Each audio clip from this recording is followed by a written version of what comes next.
Open to everything, but not doing much. What is wrong with Canada? I'm Scott McKnight. This is your 10-minute charge up. Let's be honest here. Canada is stuck. Average wages for Canadians haven't improved in almost 50 years. Canadians are better educated, better skilled, and yet working more, able to purchase less, and able to spend less time with their friends and family.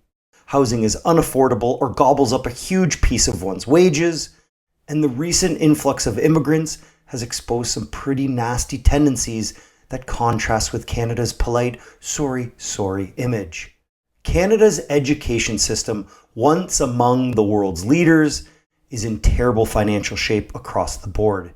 In Canada, practically all major and mid-sized companies are owned by foreign-based companies in automaking, in steel, in tech, in mining, in sectors where Canadians were once world leaders. And yeah, even some of the names you think are Canadian-owned, they aren't. That means Canada, its people, its government, its companies have a limited ability to change course and to prioritize what is important for the country. That brings us to energy. The Carney government wants Canada to be an energy superpower. There's no way to do that without pumping and shipping more oil and natural gas.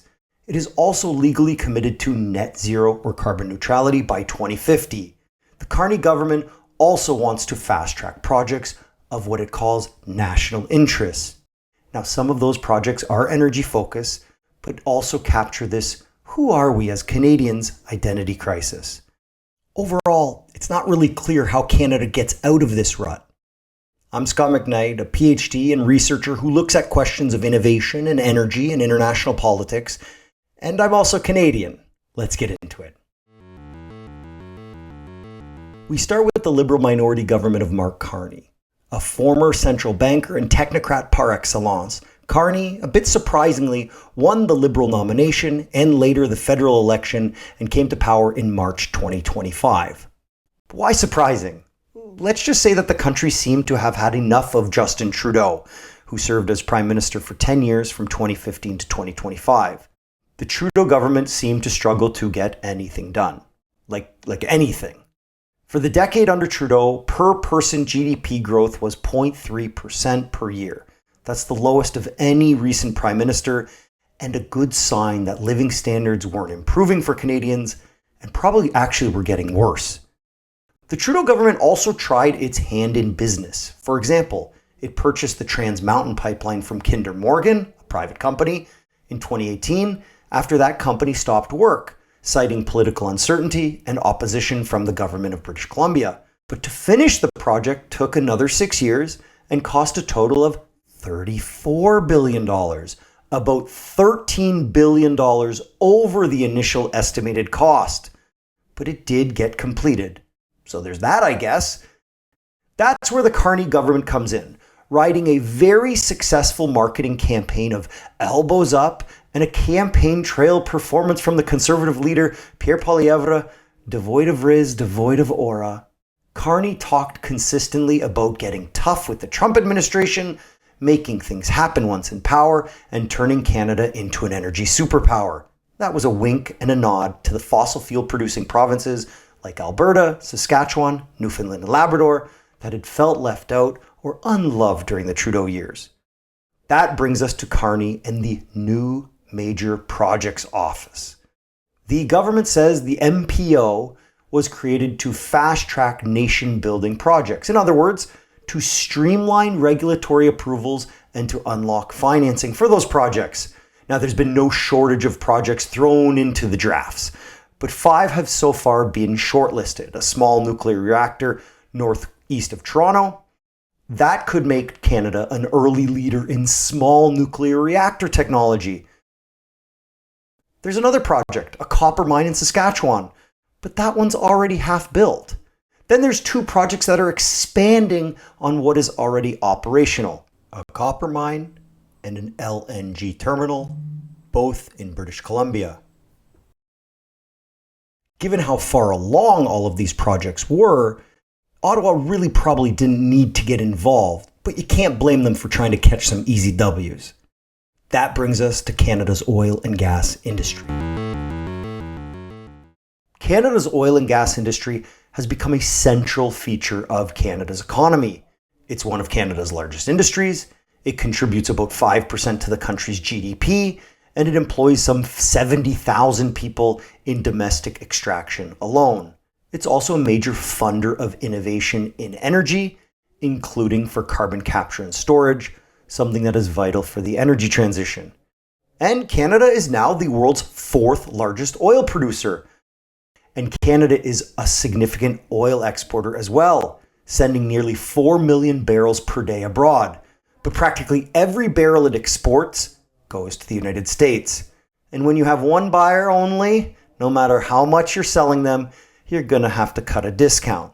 And that's what Canada has done for years, and at an estimated loss of about $26 billion per year. That's why pipeline projects, especially over the Rocky Mountains and to the coast of British Columbia, to get to those big energy-hungry buyers in Asia, have long been discussed and long been desired, but not desired by all. That takes us to another issue, Canada's federalist political system, wherein each province wants what it wants, and the federal government, like a substitute teacher just before Christmas break, has little ability to bring order. That hasn't stopped the federal government, especially under Trudeau, from getting involved. It passed the controversial and irrationally hated carbon tax in April 2019. That was one of the first things that Carney nixed upon coming to power. The Trudeau government also passed the so-called emissions cap for the oil and gas sector.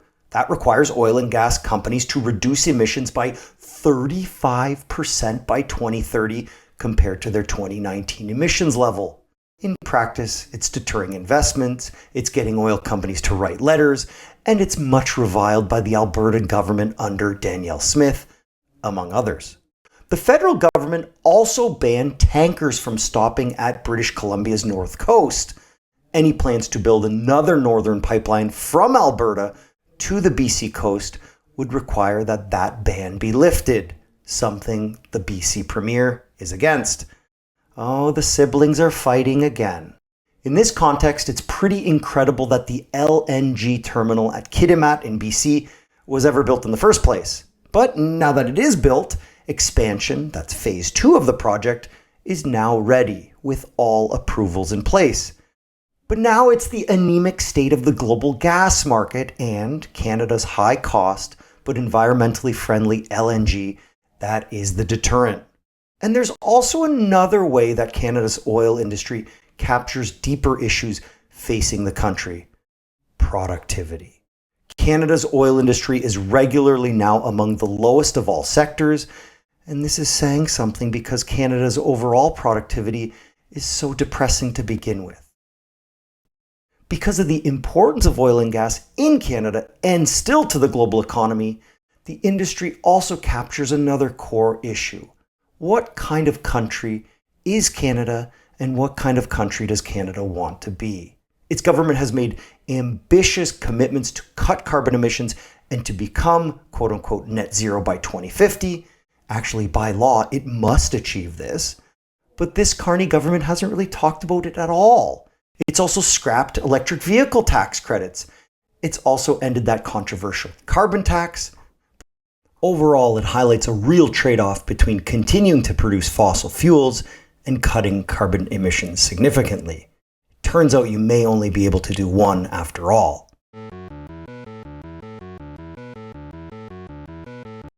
Canada just seems to be late to the party for a lot of things. To the global gas market, the hype around critical minerals like the Ring of Fire in Northern Ontario, and outside of extractive industries, late to or completely absent from sectors like artificial intelligence and cloud computing or battery making for electric vehicles.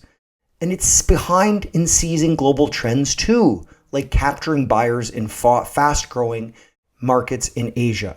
And that's largely because it's unable to plan ahead, to develop an ambitious but realistic vision, and to move toward achieving it. In other words, to see where the puck is going and not where it is. The Carney government's fast-track approach to big infrastructure projects, whether it's a port in the Arctic, a pipeline to the Pacific, or a mine in the mountains, these don't really address the underlying problems that have bogged down Canada in the first place. Housing is unaffordable, productivity, how much a worker produces during a specific period of time. It's sinking because its workers, though educated, are underemployed and using old technologies. And its universities and colleges, they're getting increasingly expensive, but financially distressed. And of course, energy, and what Canada actually wants itself to be an unabashed fossil fuel producer, or to be a genuine and committed leader in decarbonization. Instead, we get a bit of both, but neither at their full capacity. All of this isn't to say that Canada is doomed. Far from it. There's still a ton of talent, robust infrastructure, and deep ties throughout the world, among many other positives. But Canada needs vision, and it needs to make some hard decisions. That hasn't been one of Canada's strengths in the past. I'm Scott McKnight. This is your 10-minute charge up.